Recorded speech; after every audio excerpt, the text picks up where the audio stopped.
Good morning, Emo Nation. Put that dollar store eyeliner on your face and press play on that MCR album, because we're going to be taking a look at some of my favorite edgy and emo Switch games for the Nintendo Switch.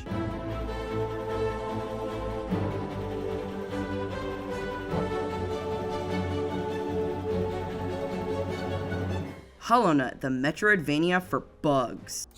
If you've got autism, this game is for you because, oh buddy, you're going to be spending a lot of time playing it. Hollow Knight is not going to hold your hand, and you're going to need to put in some effort if you want to learn more about your environment, yourself, and what's at stake. And when I say it won't hold your hand, I mean you are going to want to kill yourself. You die in the path of pain, you die in real life. If you're up for a challenge, this world has absolutely stunning scenery to explore with lots of bugs with interesting tales to tell. One Easter egg that's kind of wild is early on in this game you can talk to certain bugs within the Hollow Nest, only to come back later and find them either dead or insane. There are a lot of different mechanics in this game that makes it a unique experience for everyone. You have spells, which are range attacks, nail arts, which are melee attacks, and various charms that do a ton of fun things like give you babies to sacrifice to your enemies. Different bosses require vastly different strategies, and there are definitely some scuff strats out there. The possibilities are endless. The story itself is pretty interesting, and I'd be a bad person if I spoiled it for you. You have to earn your lore in this house.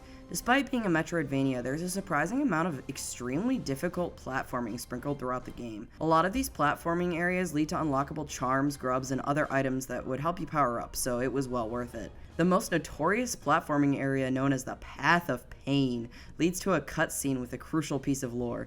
I'd say it's worth it, but my 3 broken controllers would probably beg to differ. If you're an absolute psychopath, you can also try and get all the achievements, including 100%ing the entire game without dying once. Yeah.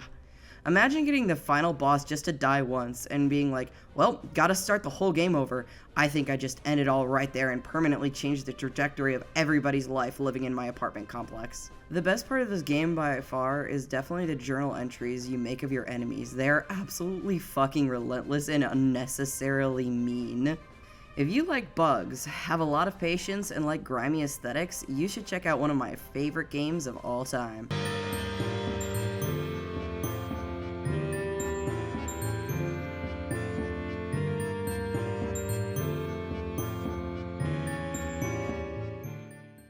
If you lie awake at night filled with existential dread, Night in the Woods may be a welcome comfort. This game is genuinely my favorite game of all time. Night in the Woods is a story-based game that aims to answer the questions such as what is life purpose and if our mistakes define us. The art is incredible, the music is beautiful, and the characters are all lovable and complex. While the game doesn't really have fast-paced action, the story will keep you coming back for more. You play as May, a college dropout cat girl who arrives back home just to be confronted with mysterious disappearances. It's one of my favorite examples of small town horror, and it only takes a day or two to complete if you've got a lot of free time. This game is a peak alt representation, and you've got a goth alligator girl, hyperactive dog who breaks into buildings, the gay bear, and the emo cat who gets drunk and shits on normies. Oh, and they're all in a band together, of course. The dialogue is charming, and you will grow to love every person living in this shady mining town, and you'll probably cry at least once by the end of the game. The game can only get better with life experience, so the more times you play it, the more you take away from it, at least in my own experience. There's not much more I could say without spoiling it, so I recommend checking it out because it's a pretty inexpensive game for a Switch.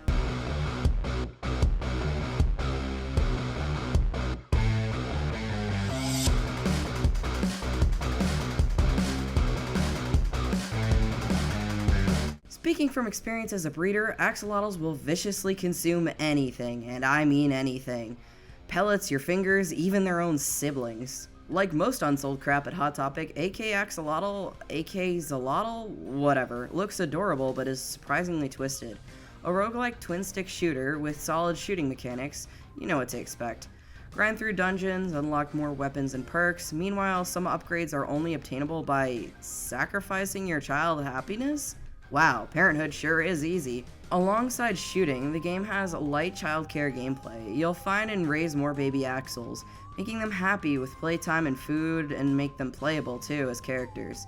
Depending on what you feed them, they'll gain new perks and special abilities like healing or releasing a decoy. You could let the babies grow up with their happiness meters maxes out, or you could sacrifice their joy to buy upgrades. To do so will keep sacrificing their happiness, which will stunt their growth.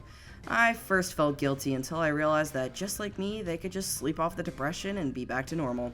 Soon they'll be functional and out of the house with mental issues that hopefully won't come back to bite you as a parent. This is Joe Biden's America. Compared to the similar roguelikes such as Enter the Gungeon, akxolotl lacks variety as you'll be seeing the same few stages and weapons.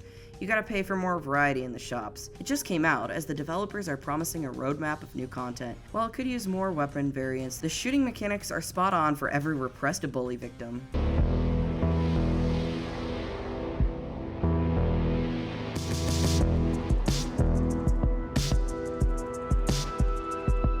Oxenfree 1 and 2 are inexplicably intertwined. It's gotta be one of my all-time favorite story-based games. Both titles made me cry on multiple occasions. This duology is about a group of people trapped by the coast thanks to paranormal forces that you'll unravel. They'll cover topics such as loss, alienation from family, depression, and growth.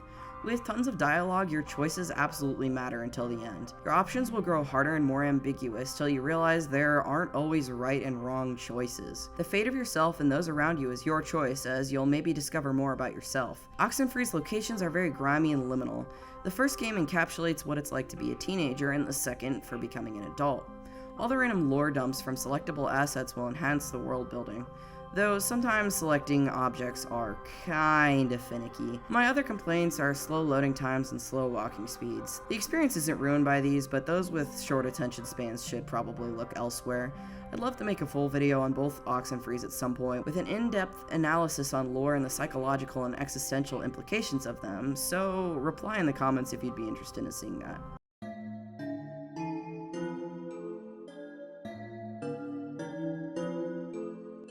Milk inside of a bag, outside of a bag, outside of a bag. With the title sounding like a Fall Out Boy song, this game radiates liminal energy I have yet to find elsewhere, and I am now just realizing that I am calling literally everything in this video liminal, and I'm going to continue to do so. Crippling depression and still drinking milk as an adult are huge concerns. You must help her purchase milk and other basic tasks. Something as seemingly as simple as walking home from a grocery store can be debilitating. For $5 and a 2-hour runtime, the aesthetics alone are worth it. The perception of reality through a bleak, uneasy sense is just a snippet of what actual people go through daily.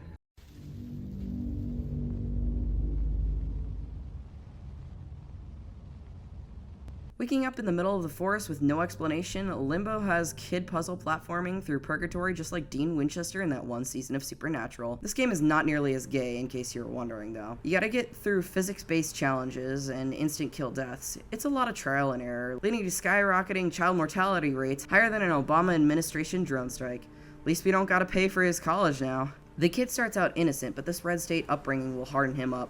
Soon he'll be using child corpses as platforms to drag bodies to set off traps. At one point this game rips off Lord of the Rings because you gotta escape the giant spider that ties you up. Frodo looking ass.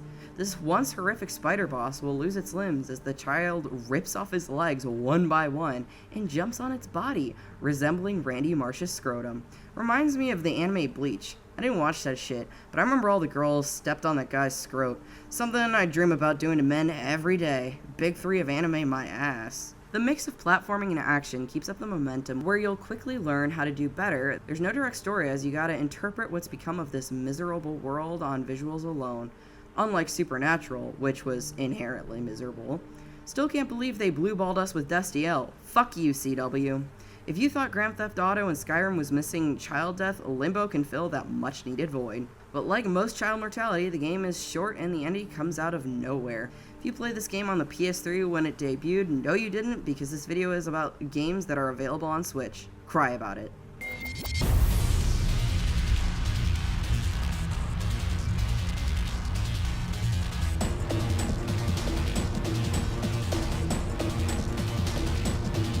Did you ever watch Madoka Magica and feel like those chicks just didn't suffer enough? Well, Crystar is here to torture more teenage girls for its well-adjusted audience. Despite resembling a dungeon crawler, there are no roguelike elements or randomized dungeons. It's a linear hack-and-slash RPG. Slash enemies, craft upgrades, swap characters. It's kinda repetitive and what many will play while listening to a podcast or bullying children on Discord. Reviews gave it mostly fine, 6 and 7s out of 10, but the user score is a lot more positive. Even those very generous reviews admit the gameplay is okay, but the story and atmosphere is what keeps you going. After waking up in purgatory, Rei Hitada must find her little sister who's wiped from reality, as in, like, nobody but Rei remembers she ever existed. To restore her sister, Rei must slay monsters and become a magical girl by doing whatever these demon twins say as she signed a contract. Don't worry, you girls, once I pass the bar, I've got your back. After each dungeon, you wake up safe in your bedroom. You can change outfits, save the game, or pet your marshmallow dog, though eventually the option to pet your dog goes away as you become more and more depressed, and then your dog dies of neglect, and you have to fight your dead dog in purgatory. Yeah, that was a plot point. The girls' minds will be flooded with the memories of any creatures they kill, so here you can cry and purify those souls. Empower yourself through cope and combine upgrades and read through the backstory of your enemies. These monsters were once human and suffered more trauma than the people on TikTok claim to have. Same for the story, as Rei and those she meets will support each other emotionally throughout the game. In each anime game that I'm thankful has an English dub, the actors are actually really good at expressing everything. The story will often throw curveballs, and the antagonist motives are a lot more elusive than you could imagine. You'll both enjoy how hammy and evil they are, or just flat out despise their cruelty. One complaint I have is the 21-year-old was flirting with the 16-year-old in this, and someone should probably check their hard drive. It's like a playable version of that Jamstar and Blue chick. Remember her? Anyways, the characters are all very lovable aside from the aforementioned weird flirting. I'm really hoping it was a joke, by the way. And you learn their backstories in natural and interesting ways. In my opinion, the repetitive gameplay is well worth the story. I will say the ending did kind of let me down in some aspects, as some ends are left kind of loose, and mayhaps it's just up for interpretation.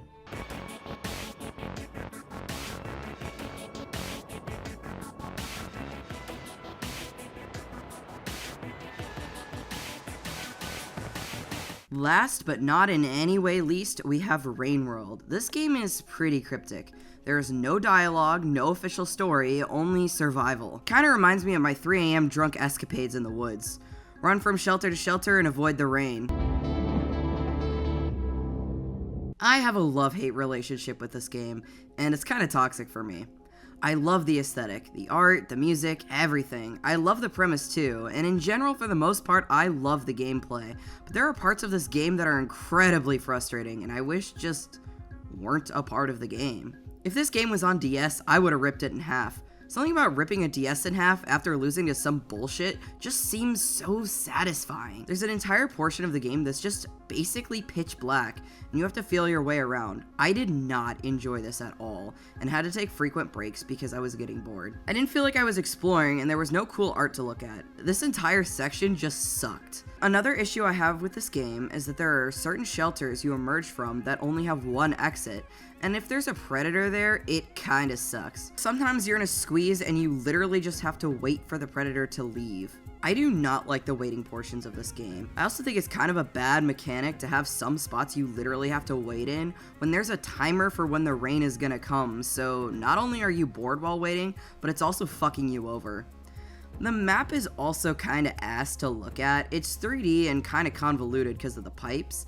I get what they're going for, but I really don't find myself using the map and kind of just go off memory because the map gives me a massive headache. You can also be killed while using it, so it's a bit of a risky gamble anyways. Another issue, and the reason I'm using bits of my own gameplay and bits of others, is that it's really difficult to go back to other areas. Normally with games, I'll beat it, write a script, and then go back and film specific things that I mentioned in the script, but because of the way this game works, that would take an insane amount of time, and it'd honestly just be easier to restart the damn game, which I just do not feel like doing. Yeah, maybe I should have filmed from the start, but if I were to record my entire gameplay, there would have been upwards of 20 hours to sift through, and Premiere would continually crash. I know I just spent the last few minutes complaining about this game, but I'm actually a little bit obsessed with it. Or maybe a lot obsessed. Just ask my boyfriend, I've been playing it non-stop since the semester ended.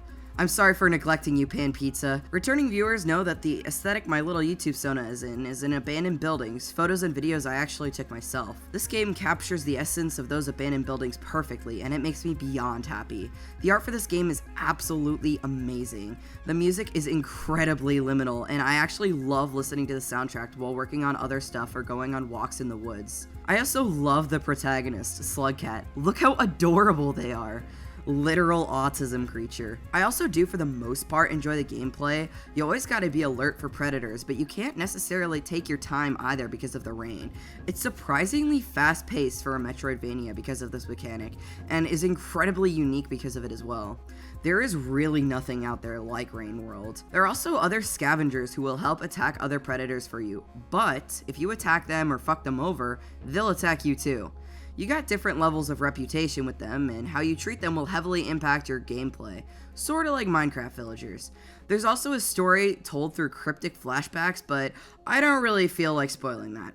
There's also another mode where you can play as a predator, and those scavengers are gonna be on your ass this time. It's sorta reverse of the regular gameplay in a way. If you're looking for something dynamic yet liminal, this game is perfect, and it's pretty cheap and often goes on sale.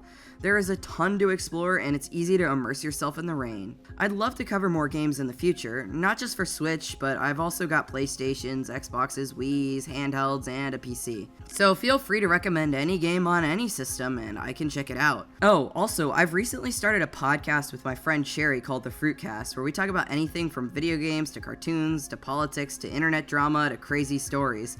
I'm gonna link it in the description, so feel free to subscribe if you want some crazy unscripted content that's more of a real conversation than my Twitter timeline. If you've made it this far, thanks so much. Leave a like and subscribe with notifications on, and I will catch you on the flip side.